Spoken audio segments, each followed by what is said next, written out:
Get a £5 free bet every week with Offer Club from William Hill. Simply stake a total of £20 or more across the week on pre-match football accumulators with 4 or more selections, and you'll get a £5 free bet on the Friday.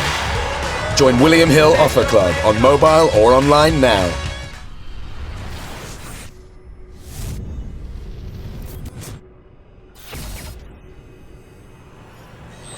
STREATFIELD for iFilm TV in association with BoxNation Marbella. I'm here with cruiserweight Isaac Chamberlain. How are you, Isaac? Very good, thank you. Who are you here at the York Hall to support? I'm here to support my 2 friends, Richard Riakpo and Chris Congo. They're fighting at the York Hall today.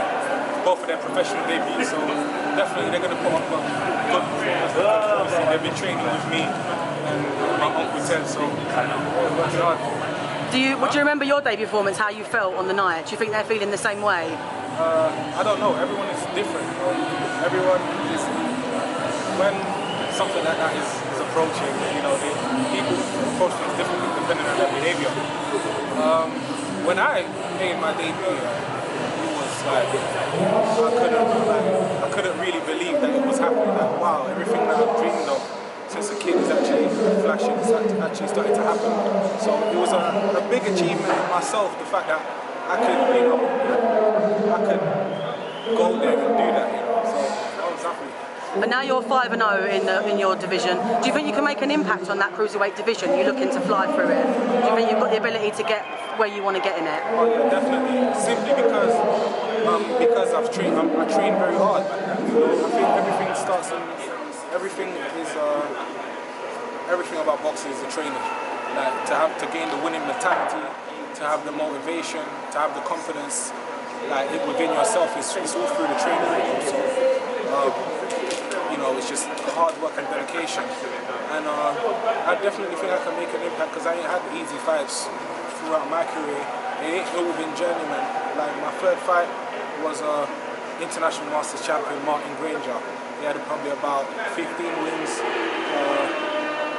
5 or 6 losses, something like that. And even my last fight was an unbeaten prospect in Ross Henshaw.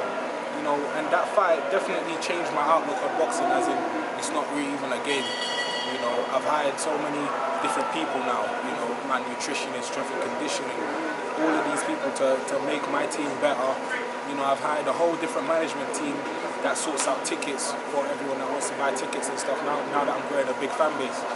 And my boxing, I'm taking a lot more serious than I used to, because I used to take it serious before, but now I know that it's dangerous, because I remember after my fight with Russ in the hotel room, like I was just chilling, because I think Stephen Smith was fighting, one of the Smith brothers was fighting for a world title that time in America, so I was staying up to watch it, and obviously my uncle and everyone went out obviously celebrating, and I was thinking like, because obviously it was a rough fight, crazy war, and the back of my head started hurting. I felt like I was gonna black out. I was really scared, and I was thinking, listen, this is not a joke. When you get in there, you have to go in 100% serious. You've got to look to take these guys out to not make yourself damage. And I was thinking, this is serious shit, man. And since then, I've changed everything. I'm training like a real world champion. And I have such a great team behind me now, with MGM Marbella, Anto and Daniel. I'm just working extremely hard. It's good to have someone to cover your tickets and stuff, because people don't realise when you start in this sport that you're trying to do everything. You're training, you're selling tickets, you're promoting yourself. But then you said you realise as you get on and on, if you want to make it unbeaten, you're going to have to get people to do that for you. Is that what you're doing at the moment? You're just trying to focus? I started that now. I started a little business that I'm doing for the ticket sales and stuff. People that go out there, that while I'm training, they can go and do those type of stuff. As a boxer coming up, people kind of overlook those type of things. And it's just so that you can focus on the training, focus on the fight. You don't really need last minute people asking for tickets and stuff. But I have someone that covers that now. Now I'm just waiting for the next date. Eddie only said September. I don't know what September date it is, so right now I'm just keeping in the gym, and like I could have fought today because I'm that fit and I'm that strong right now. I see on your Snapchat you never stop. Yeah, I've been training so hard. So, you know, especially like the training, especially with Equilibrium, they're kind of like a strength and conditioning, two people, Nico and Jay. These people, they've kind of gave me the confidence to think that I can, you know, I can reach that top level stage because of the training that they're doing, that they're giving me, and it's been like, it's just, but you have to see from the next fight, you know, because I found that out straight away from sparring, from the sessions that I've been having with them. Straight away from sparring, I'm hitting people and they're like, So you're getting a lot more power in your shots from what you're doing with your training. I'm planting them, I'm planting the power punches, I'm moving quicker with my feet, my legs are a whole lot stronger, you know, because it made me realise as well, your legs are the most important thing in boxing, even though it's your hands that you hit with. I think people from the outside always think it's just your hands, but when you obviously train, you realise. You realise it's everything. It's your whole body, the whole, you know, the whole. What can I say? I forgot what you call it. I forgot the word. But, you know, it's everything. Your hamstrings, your glutes, your quads, you know, all of that. Your lower back, all of those type of things. It's the little things that count, you know. And I think you showed in your last fight, because people obviously saw you box quite a lot in your first couple of fights, but in your last fight you had to dig a little bit deep because your opponent was like come at you a little bit. How do you feel about that? Are you comfortable going toe to toe with someone, or are you happy to stay back and box? You know what? I had to go because he wouldn't stop.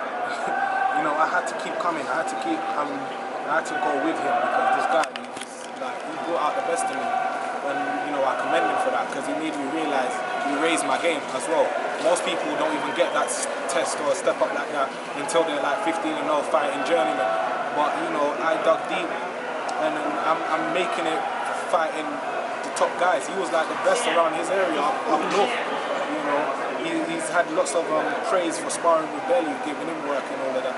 So gives you confidence, I suppose, coming through stuff like that. Definitely does. You know, it definitely does. So it's just about kind of continuing to build my career to make myself better, continue to build and progress. Speaking of progressing, Ggg-Brook's got a massive fight against Golovkin. Do you think he's bitten off more than he can chew, or do you think he's actually got a chance at the O2 in September? He's a big welterweight. You know, he's a very big welterweight. And I saw him at Golovkin. They done like some sort of press conference thing, and he looks really good, in shape for the amount of weight that he's put on. And you got to think about how he is like when he's not fighting, what type of weight he is. He looks like a guy that's always in the gym. So, listen, this is boxing. Anything can happen. You know, anything can happen. And it's just about waiting to see what can happen. What are your plans for the next year, say? So this time next year, where do you aim to be? Probably fight for a British title. You know, hopefully get like a WBO, IBF Intercontinental, something like that. You know, some sort of title. And to continue moving on, continue to give the fans the best fights that I can give, continue to dedicate myself to my craft, you know, and continue to be a student of the game, which I'm always doing. So it's just about putting your whole life into the career that you've chosen. So that's what I'm doing. And it's just about continuously progressing and just trying to get better every day, not being satisfied. You know, so that's what keeps me up. If I miss a day of training, like if my uncle tells me, "Oh, Isaac, take a day off," I'm always thinking like, "Nah, there's always something I can do. You know, always something that I can do to get better." The best fighters in the world, as they say, even Mayweather still learned up until his last fight. So you're in the right. It's been quite widely known that you sparred with Deontay Wilder before your debut last year. Yeah. Can you speak? What is he like? How was it sparring with him? Sparring with him was he's the type of guy. Yeah, he's very like exciting, crazy personality. You know, he's a person you like to be around. He makes lots of jokes, and he's a fun guy. And but when you're sparring, it's a whole different thing. Because like I remember, we went to this training camp. We flew in, me and my uncle, and we was at the hotel with all the other sparring partners. We all had a meeting, and he was like, "Listen, Deontay, he's gonna come at you hard. He's gonna come at you fast. So if you don't want to come, just we'll take you back because you know you're gonna get your money's worth." Wow. You know. So me, fucking 19 years old, yeah, flipping, hearing all of that. I'm thinking I'm sparring with a guy that's about to win the world heavyweight title. And then, so we come in, we're boxing and stuff. Yeah, because they put me in first. I'm in first, okay, I'm like, okay, I got to move my feet, I got to be really smart. Anything, like, any wrong move, then, boy, it could be curtains, you know what I mean? But surprisingly, you know, I box very well, you know, when you start catching him with punches, and I didn't want to hit it hard in case you try to come at me hard, so, you know, I'm just, you know. It's a great experience, I suppose, for you. Very good experience, and it was crazy because I see him knock guys out, and then they're taking him out the ring, and they're like, okay, Isaac, you jump in next real quick. I'm thinking, wow. What were your nerves like? I was like, boy, it's going to be what it's going to be. Do you know what? Let's go. Let's go. What do you think if, I know Joshua's from the Matchroom stable, and he's a very talented boy. What do you think if them two get it on? What do you think it's going to be? It's going to be a great fight. Oh, wow. That is a dream fight. You know, because both of them are real, like, athletic specimen. They're really athletic, and they base their performances and where they got to on their, you know, their physical size and how they what's the word? Hey, I'm losing my words, man. Like on how big they are, you know, and how powerful they are. That's why they got to where they are, because of their athleticism. That's the word. That's the Yeah. It's probably who lands first, you know.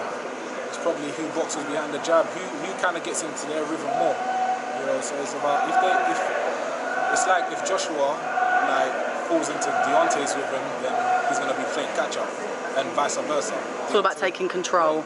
Whoever takes control from the get go. But you're not gonna call it 50-50. It's 50-50 for real, because I've sparred with both of them. You know, Joshua has hands like. When he hits you, it's like a sledgehammer. But when Deontay hits you, it's like someone's firing a gun. It's different types of power. Like I can't really, you know. So it'd be great for British boxing for Joshua to get in there, wouldn't it? Definitely. You know, British boxing, it's all about creating a legacy for yourself. You know, and to put British boxing on the map as well. We have like 14 world champions.